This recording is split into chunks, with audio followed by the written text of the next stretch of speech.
Let me tell you that story I was saying that I was going to tell you. It's a short story. It's basically just a little metaphor, an adage that I like to say. This is what I like to say. If you give somebody something that they have not earned, more often than not, it's like, what do I say? It's like going to a dehydrated person in the desert and taking them a gallon of water, got this big milk jug shaped thing, but it's water, and pouring it directly into their hands. 99% of it's just going to go to waste, and they can maybe lick up whatever is left on their hands out of a gallon of water. And what that means is when you give someone something they haven't earned, yeah, it will help them very temporarily, but the experience, they are cheated out of the experience, because that experience, learning to fish rather than having someone catch you a fish, is 99% of the helpful value. So you pour a gallon of water directly into somebody's hands, it wastes 99% of it. That is basically what you're doing if you continue to allow bad habits, all right, in other people by just giving them things that they have not earned or that they do not respect. Alright, what is up everybody? Welcome back to another video. Today's topic is functional selfishness or healthy selfishness. Alright? How oxygen masks will prevent you from becoming more luggage. Okay, so let's take this from the top. Healthy selfishness, or what I like to call functional selfishness, is basically the sort that everybody needs, okay, by default, to continue functioning as a human being, to continue at least subsisting and not dying. Okay, for example, when you go and get a job, you are going to get paid for that job so that you can buy food so that you don't die. Alright? Basically, that's what it boils down to. I mean, there's also shelter, there's also, hey, you gotta cover your rent, obviously, but you see what I'm saying. That is functional selfishness. Nobody goes, who doesn't have a job or doesn't have their expenses covered, nobody goes into a business and is like, hey, you want to know one of the great reasons why you should hire me? It's because you don't have to pay me. Okay? Nobody pretty much does that sort of thing unless their bills are already covered. And it's expected too. That is why a lot of jobs will tell you what you're going to make from the get-go, like in the job posting or whatever. That's why people go to college, so that they can learn skills and gain credentials and knowledge to be more valuable, to increase that amount that they're getting because of this healthy and functional selfishness. This is what we're talking about today. Not all of it's going to be about jobs, all right? But functional selfishness is, let me tell you what it is not. It is not the kind, we have all seen the kinds of people, right, who take selfishness too far. That is why in today's world, and oftentimes when you hear, oh, so-and-so is a selfish person, or that was a really selfish thing to do, or you're thinking about it in selfish terms or whatever, it's like a buzzword, it has a negative connotation.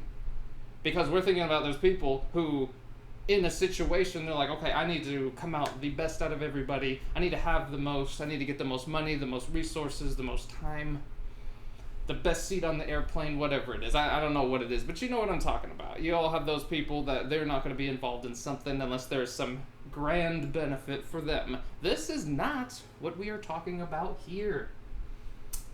Healthy or functional selfishness is about keeping yourself a functional and healthy member of society. So, let's talk about some of the things why, right here, the subscript of this video is how oxygen masks will prevent you from being more luggage. Let's take a situation that a lot of us have heard about before.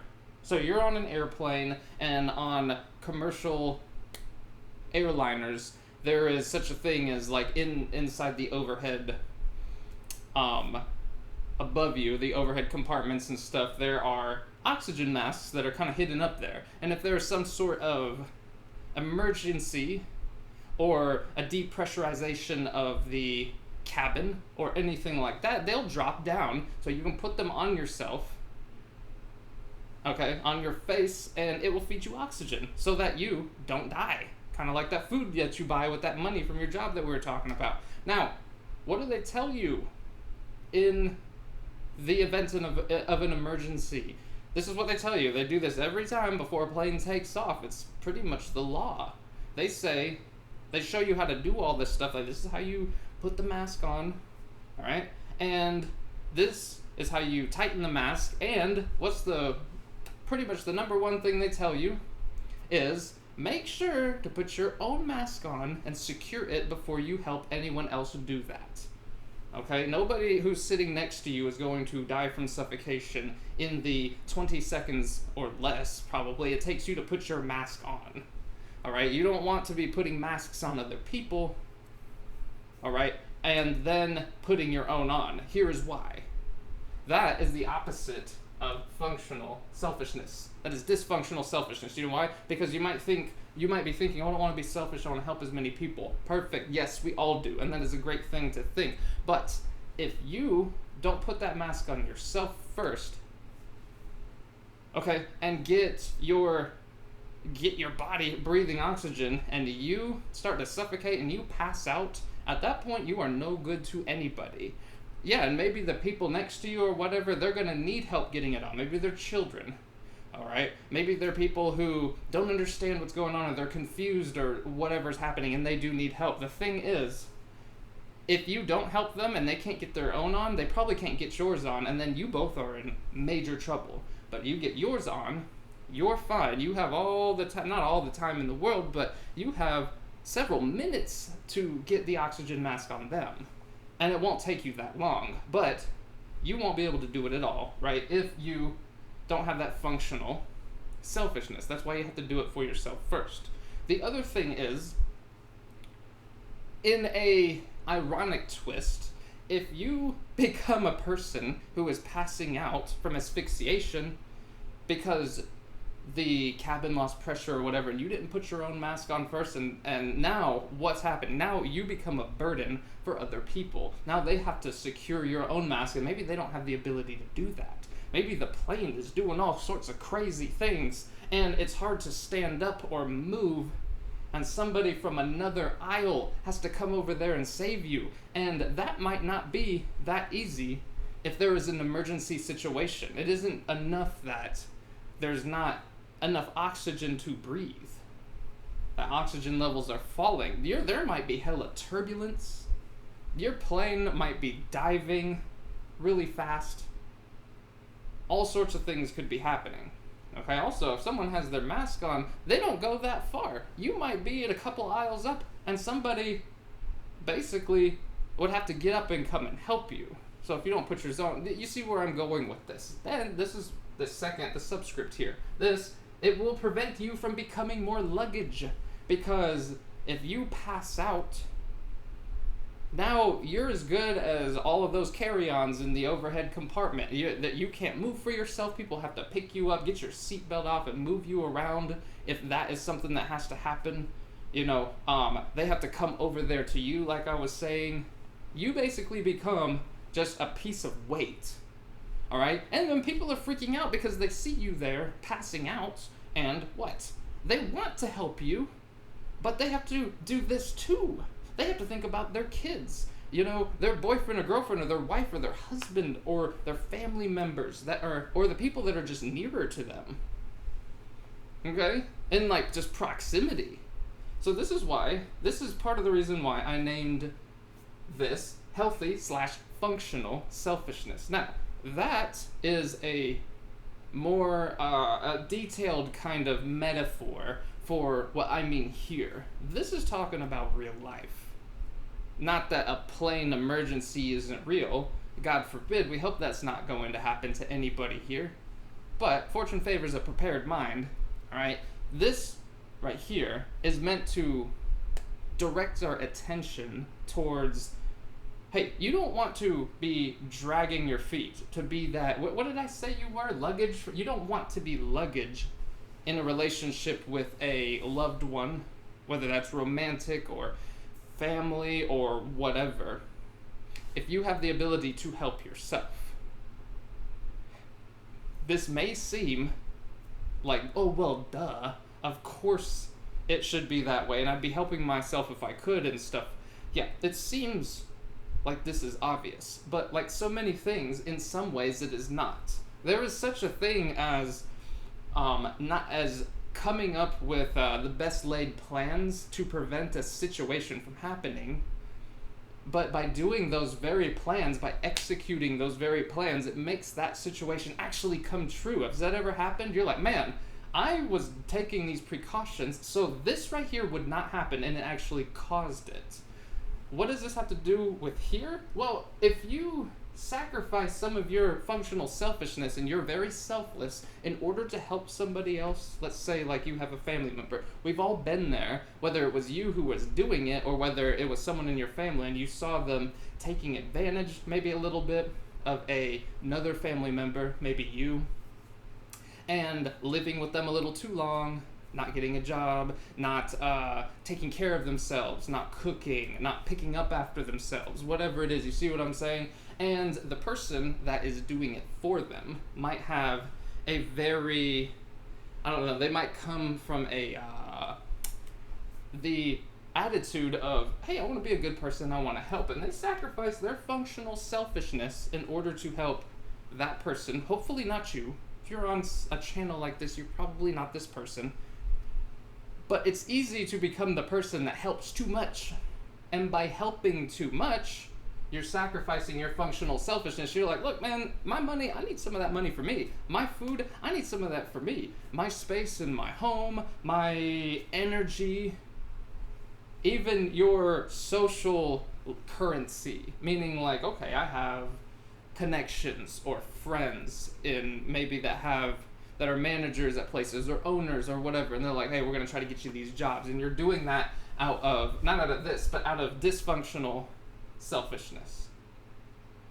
All right? Or you're doing it out of charity, or you're trying to help them. There's nothing wrong with that.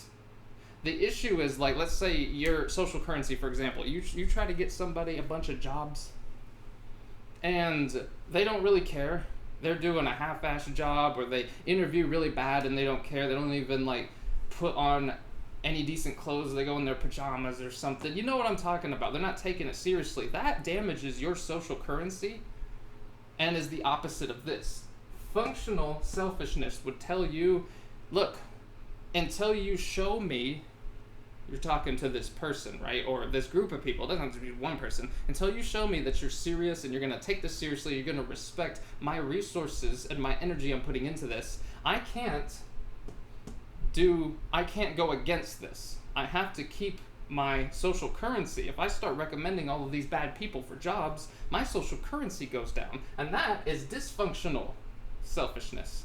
Because now you're not thinking about yourself, you're thinking too much about the other person. The same thing, everybody probably has known the person who is in your family or whoever it is who is like, hey, can I borrow some money? And what you actually hear now, because of their reputation, is, hey, can I have some money? Because they never pay you back.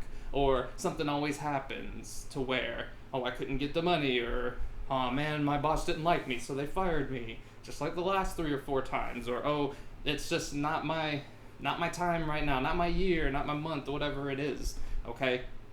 And you continue to enable that out of charity, out of like, hey, I love you, you're my kin, or even like it happens all the time. It sounds like it doesn't, but like boyfriends or girlfriends or husbands or wives or brothers or sisters or somebody is like, you're really attached to them and you want to help out of charity, out of that camaraderie, out of that, hey, your family or something.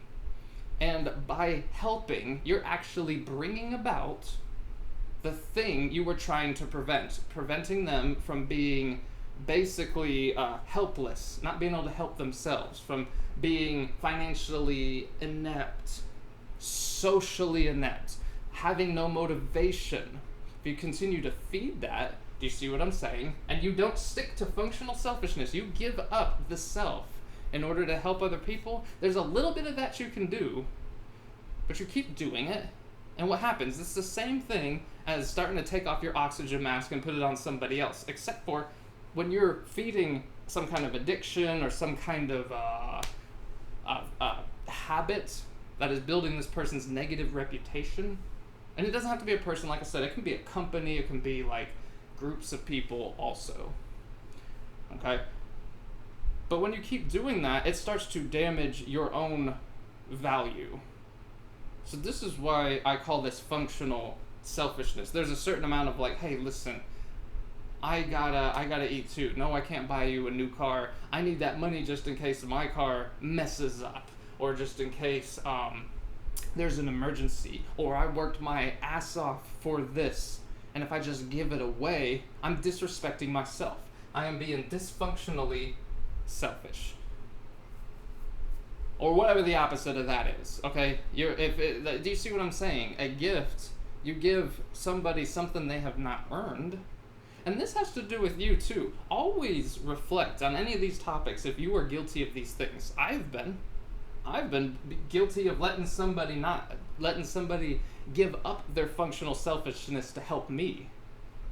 Okay? And looking back, maybe they shouldn't have done that. But always turn it inside. Like, inside the self, and see, have you been guilty of this thing? It's easy. You don't have to tell anybody. Nobody's gonna know. Alright? But when you do that, when you reflect, then it allows you to really, your mind can latch onto something better. And start building those good habits towards that functional selfishness. Right? Or healthy selfishness. You guys know what I'm talking about. We're a bit of beating a dead horse here, but that's okay. Everything that I talk about on this channel bears repeating. Alright, bears repeating. Let me tell you a little story, a little adage here.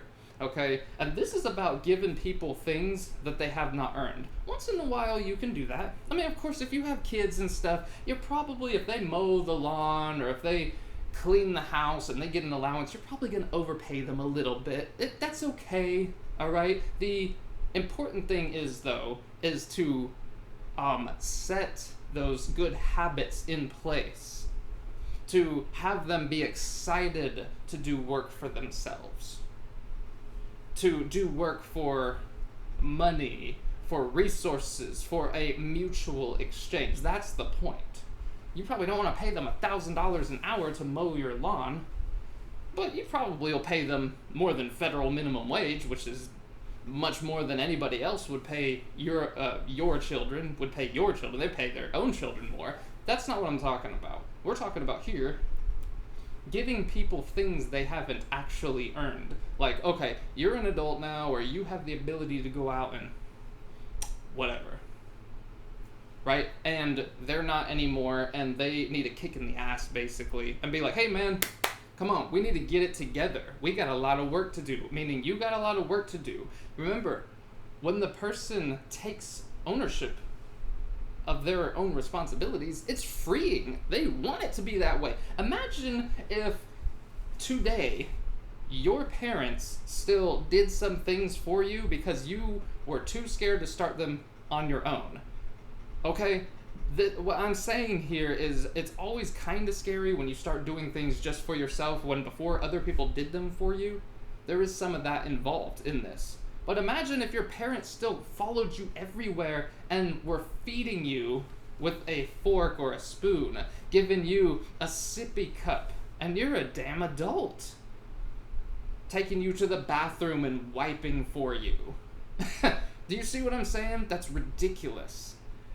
And you would be like, no, I don't. If they tried, imagine if they tried, if your mom came up to you or your dad or whoever raised you, some sort of older authority who helped raise you came up to you and was like, hey man, would you like me to feed you?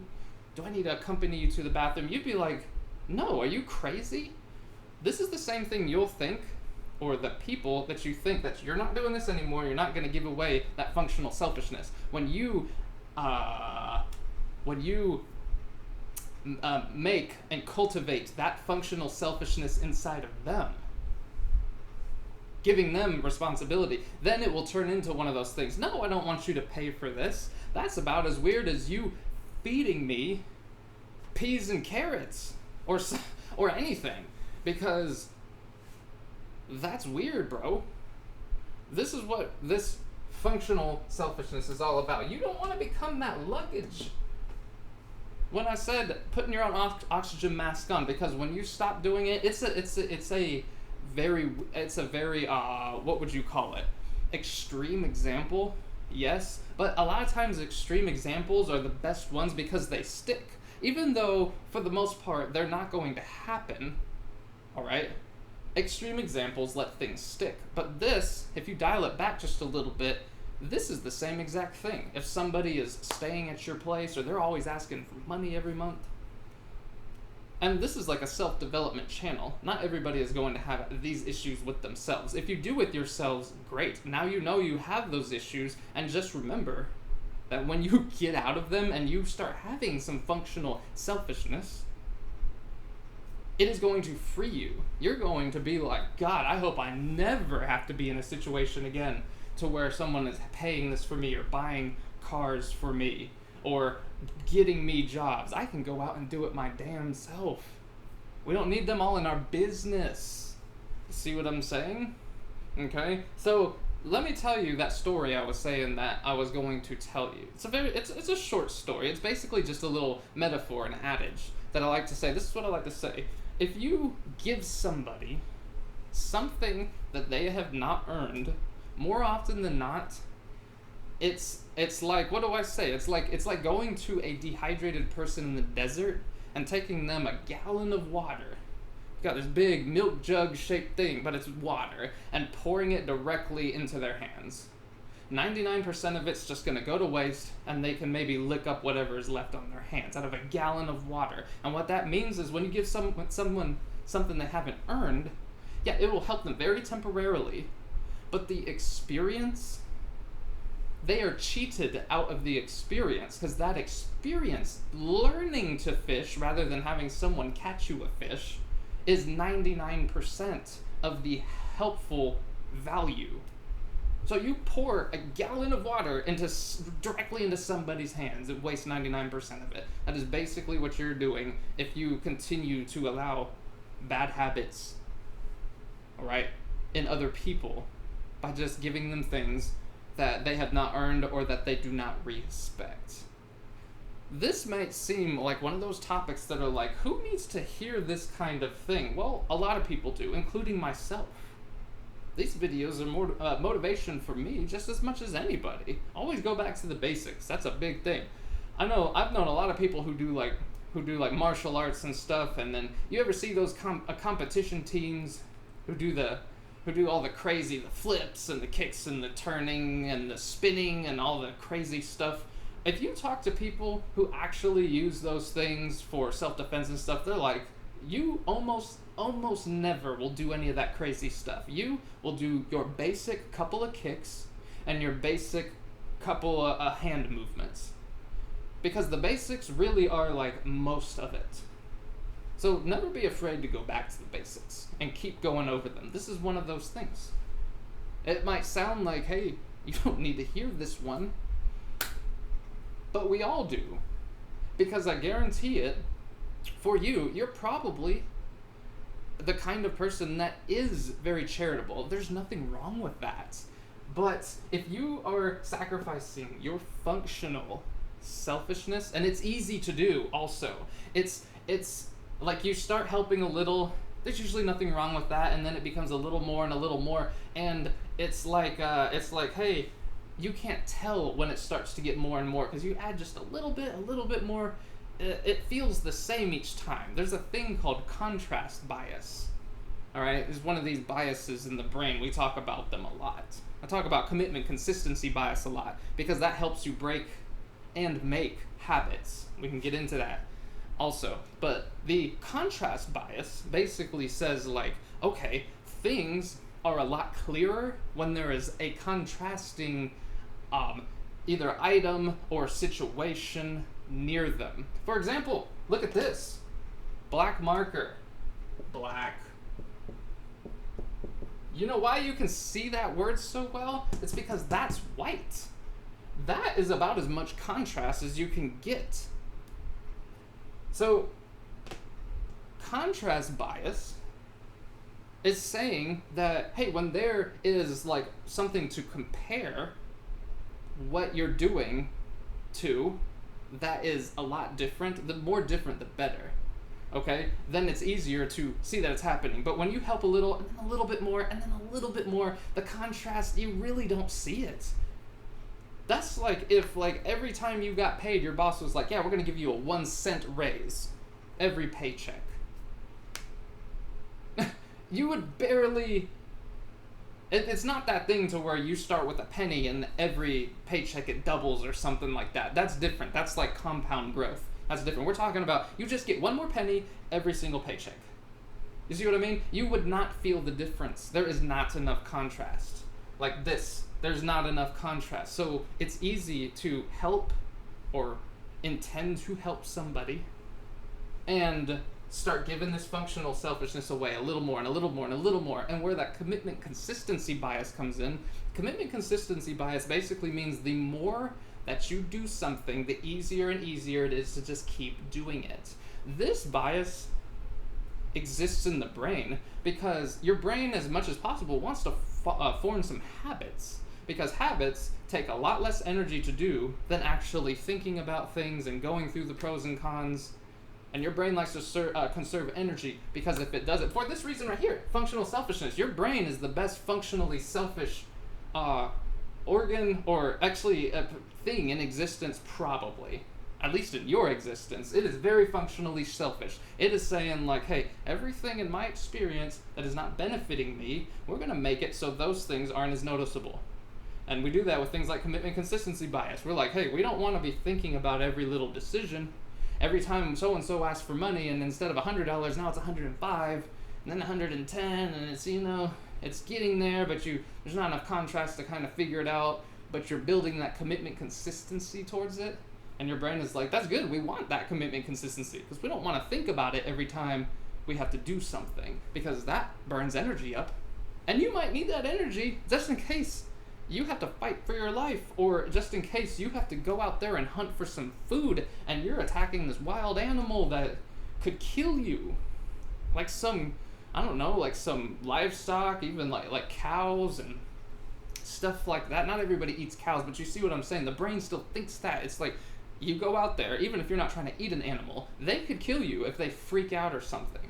More people are killed, okay, by the so-called not dangerous animals, like omnivorous animals, things that are not going to eat you, than they are by carnivorous ones like tigers and sharks and all this stuff that's scary. Yeah, it is scary. You don't want to be attacked by a tiger or a shark or a bear or any of those things, but you are much, much, much, much more likely to die by an animal that is not trying to eat you, by one that's freaking out. And your brain knows that.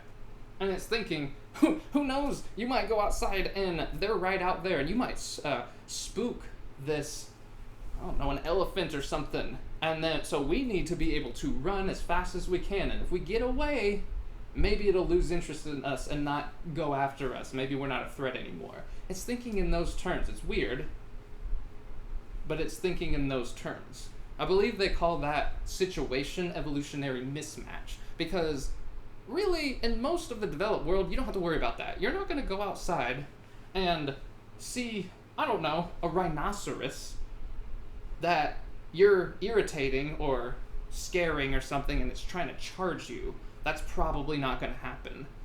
Okay? And if you're in a situation to where that is common, okay, then it's working well for you. For the rest of us, people watching stuff like this probably are not. Alright? But if you're in one of those situations, you're probably like, yeah, but my situation's unique. Like, for sure. Most of the other people I know do not walk outside and have the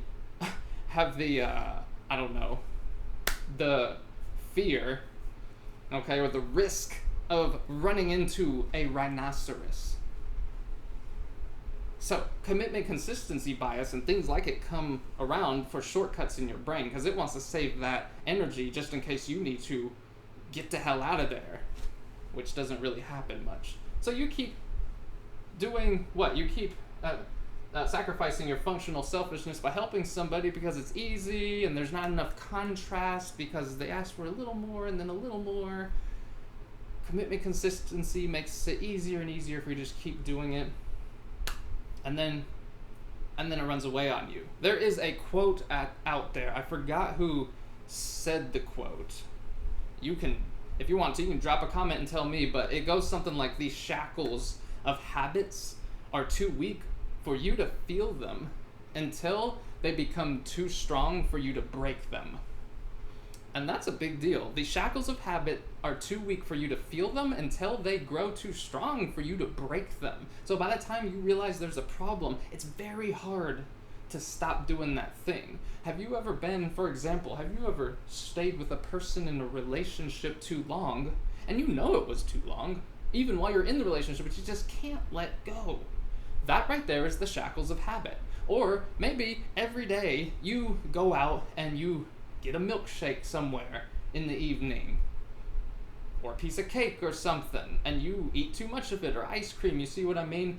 And you know you shouldn't do that as often as you do, but you continue to because it's just so damn hard to break the habit. That's the shackles of habit. They've now become too strong for you to break them, at least easily. It's gonna take a lot more work. You do not want the shackles of habit to be around giving up your functional selfishness. That's why, put your own damn mask on first. You're like, hey bud, no, I can't go into debt, or I can't sacrifice my investments and give up my healthy, functional selfishness in order to help you, because what's going to happen? I'm going to turn into this. I'm going to turn into luggage.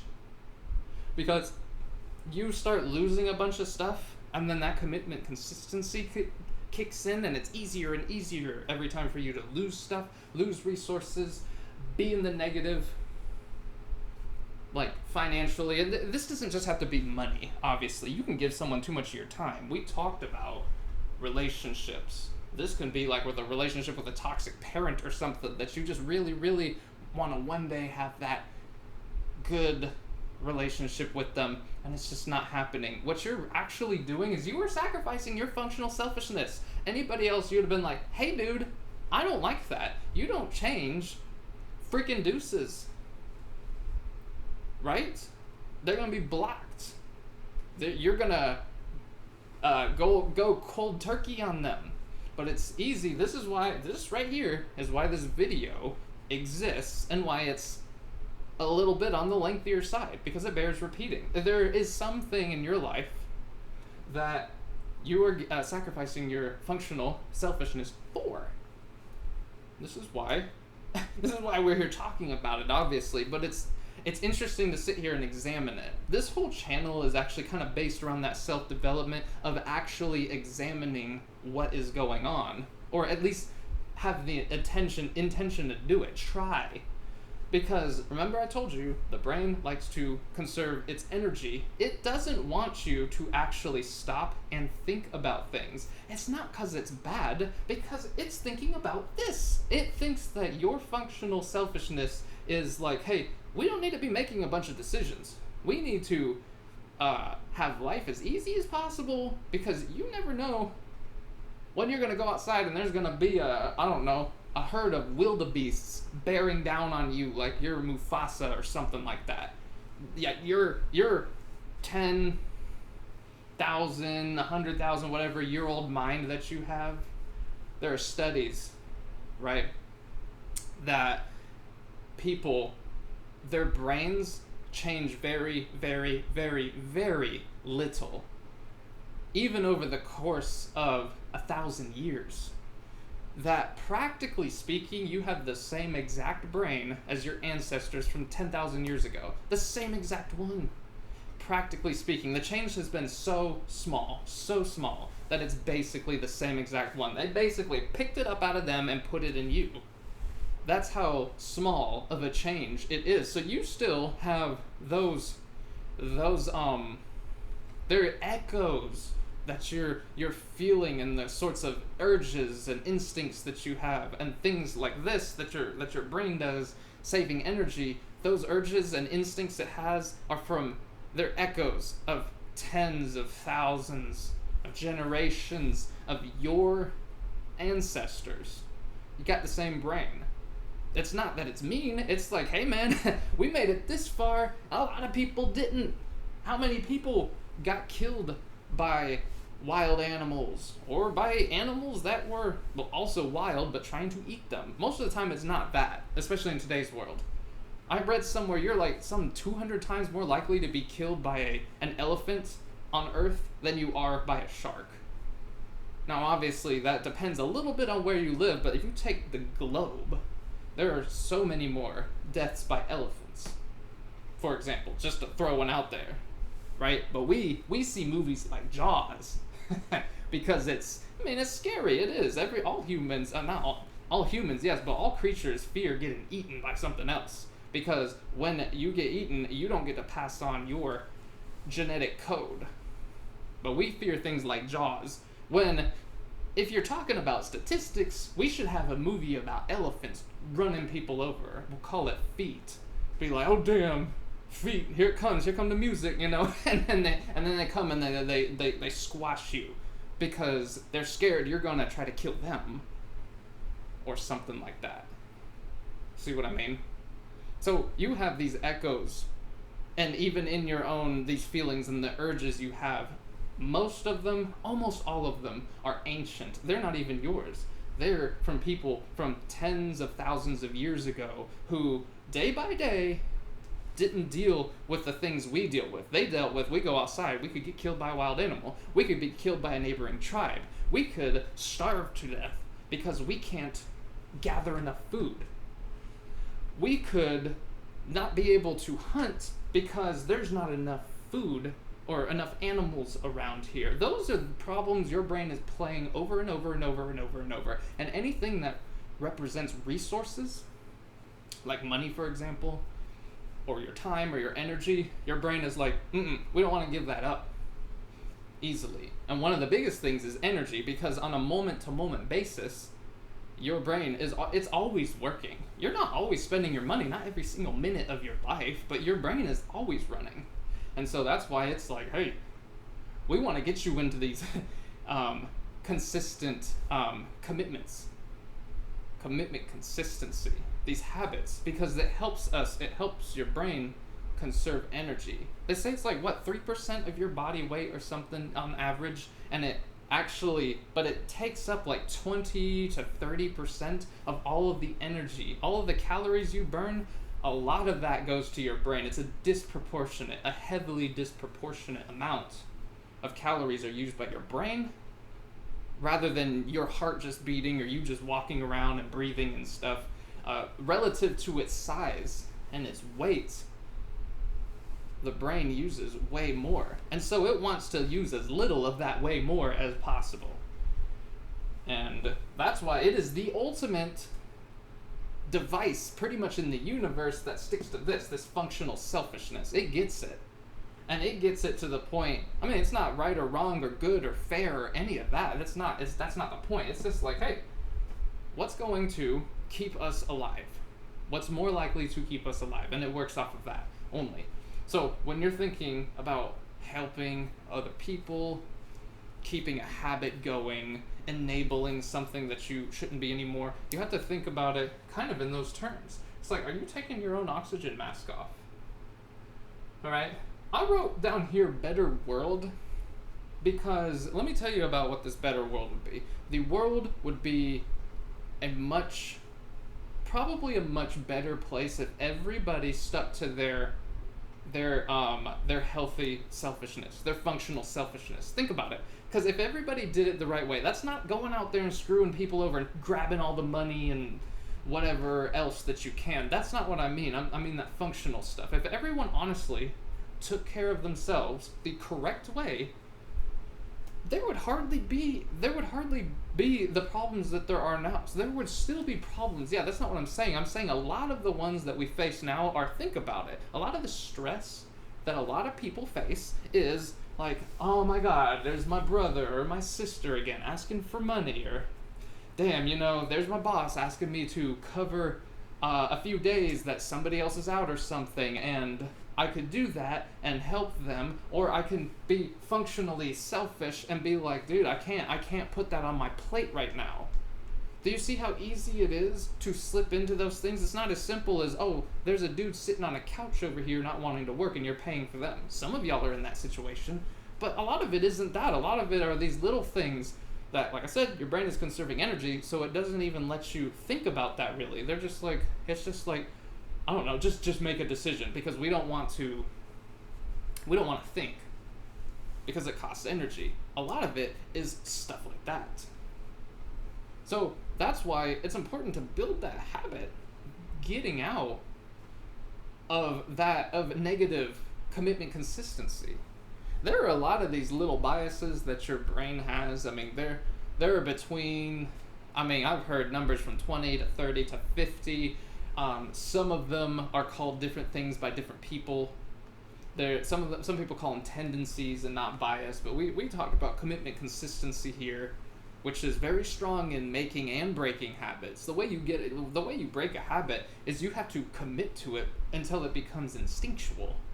Now, depending on what the habit is, there are other things that you need to do, but really, the perfect way to break a habit is to just form a new one that takes all the energy out of that one, not a new bad one, right? You don't want to drink too much Coca-Cola, and then in order to stop drinking too much Coca-Cola, now you're gonna drink too much Jack Daniels. We're gonna switch to that. No, that is like making the problem worse. That's not what I'm talking about. I'm like, hey, instead of drinking Coca-Cola, you need to develop the habit that, hey, I'm gonna think about myself in 30 or 40 years from now. They have these aging apps. It's funny. You can you scan your face or something and it shows you what you probably look like old. And you might want to do that. You look at it and you're like, dude, that's me when I'm old, man. And am I happy or sad? Think about it. Think about it for a second. This is an exercise. It was in one of these books. I think it's in this book down here. You can see this yellow book. It's called this book is called Presence, by Amy Cuddy. I think it was in that one that I was reading. A good way to do kind of what we're talking about is to think, okay, is this decision, think about a 30 or 40 or 50 years in the future, that old you, and think about, is it going to help that person?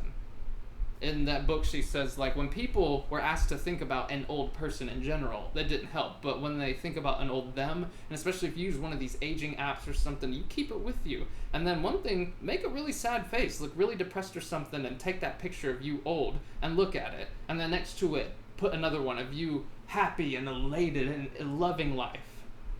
Okay? And when you're drinking a bunch of Coca-Cola, which is going to probably make your life worse over 50 years, then you look at that sad face, you're like, and hey, that is functional selfishness. You're looking at yourself 50 years in the future and you're like, damn, do I want that dude to be sad? That's me. Look at this sad me. And you're just, you're old and you're thinking back on your life, you're like, God, I wish I did this and this and this. I say, like, regret is like the worst emotion, especially when you get older. Regret. You don't want to regret. So that's a good exercise to do. Think about that old you.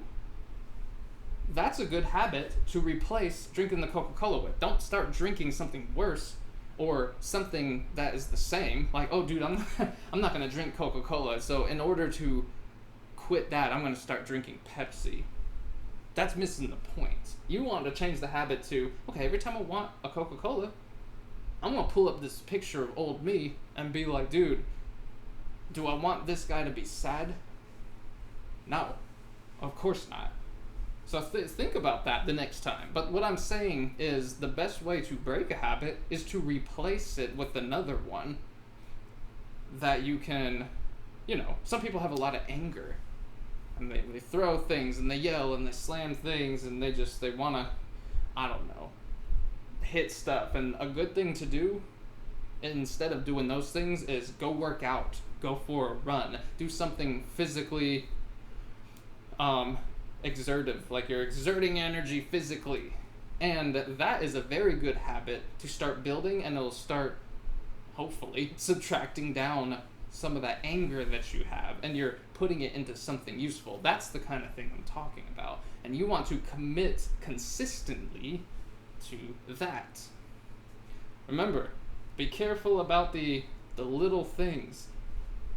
This is why I'm explaining this whole video, man, this whole topic of functional selfishness, because the first thing people think is, oh yeah, I would never have somebody taking advantage of me, sitting on the couch all day, scrolling through their social media or different things when they should be scrolling through job listings. I would never have someone do that and taking advantage of me every month, not doing anything, not cooking or cleaning, not helping with the rent, you see what I mean? Everyone thinks that. But there are little parts of your life that you're giving away you're giving away your functional selfishness. You're damaging that. Like I said, like maybe you're picking up too many shifts at work if somebody is sick, or this isn't saying that you can't help out. Remember, this whole thing, this isn't about that. I'm just saying, if you pick up a shift to help out, you are giving away some of this. You can give away a little bit of it. Obviously, things happen. People get that. You want to help. The issue is you don't want to become that savior, though, because the savior gets burnt out, and that's where this better world, that's when that doesn't happen. Because a lot of people, when they get burnt out and they get burned by people, they're like, man, I'm helping so many people, and nobody helps me. Then, that builds a lot of issues, let's just say, in people. They do things like lose this right here, motivation. That's one reason I wrote that up there. They lose motivation. They're like, man, everybody is just out for themselves, and I haven't had enough functional selfishness that now I am damaged. And a lot of people aren't going to want to help, unfortunately, especially the people that, remember I said, do not cheat them on the experience and pour all of that water, I said, directly into their hands. They do have to learn a little bit on their own. Don't give them things they haven't earned over and over and over. They gotta go through some of it, because the people who you've been given all this stuff to, the second that you need help, oftentimes they won't help you, because they haven't gone through, because the experience, they were cheated out of the experience. Now they see the world as, oh, okay, when there's something wrong with me, that's an emergency, and that's legitimate. People are gonna help me. But when it's you and stuff, they don't have the experience of of getting out of it, and they're just like, I don't know what's wrong with you. I mean, I can't help you, but like if you can't find someone to help you, there's something wrong with you. This is your fault. That's kind of the thought process they're gonna have, and we don't want to be in that situation. All right. So make sure to secure your own oxygen mask, man. Don't become luggage, because you, like I said, you don't want to become that person anyways that people have to drag around. People have to drag around, that you become a burden, and you become resented too. Not often directly. Like a lot of people, resentment oftentimes, it's like those shackles we talked about. It's like those shackles, man. It's like, it starts to build very slowly. You can barely feel it. And by the time you notice that, oh my God, I resent this person, you really resent them. And now you can't get the feeling off of you. The shackles have grown too strong. That's why you don't want to become luggage, man. You don't want to keep taking a bunch of favors from everybody. You can get them every now and again, that's fine. But you don't want to lean on that. I have a very important video actually on here that is about, what is it about? It's something about you need to be able to reject the influence of others. I think it's either called that, or it's in the thumbnail that you can see those words or something. And basically that video is about like, hey, that doesn't mean you can't ask for help or get some when you need it, or get some here and there, but it means that the fact that you need to be able to reject the influence of others, which includes the help and the charity of others, because if you're not able to, and you honestly are dependent on it, that's what you become. Where is it? You become that luggage right here. And they're just having to drag you around everywhere, basically. People don't like that. You don't want to become that luggage. Okay? You must be able to reject the influence of others. You can let it in sometimes. You just have to be able to say, no, I'm going to do this myself. And for most things in your life, that's what you're going to do. All right? Because when you do it yourself, when you're able to reject, listen to this is important. When you're able to reject the influence of others, it's a choice you can or don't have to make, but it's a choice. Then you have a lot of this. You have functional selfishness. Because if you have plenty of that, then you're like, that's fine. You can grab this dinner bill this time. I can get it next time. It's whatever. It's cool because I'm not dependent. I am functionally selfish, and so hopefully is the other person. That's why this better world thing I wrote here too, because we don't have as much of that resentment. We don't have all the people that become bitter and resentful and hateful even, and they lose their motivation, they lose their optimism, and they become hyper pessimists and stuff, and then that causes more problems, and then people are disrespected, and that causes bigger problems. You see what I'm saying? Most of that will go away if everybody, right there, functional selfishness, if they just stick to that.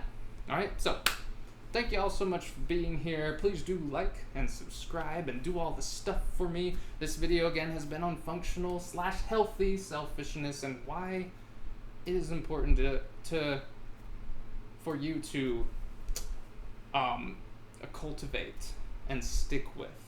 Be careful about them shackles, man. Getting too powerful, and then you won't be able to break them. Okay? So thank y'all so much for being here, and have a beautiful day.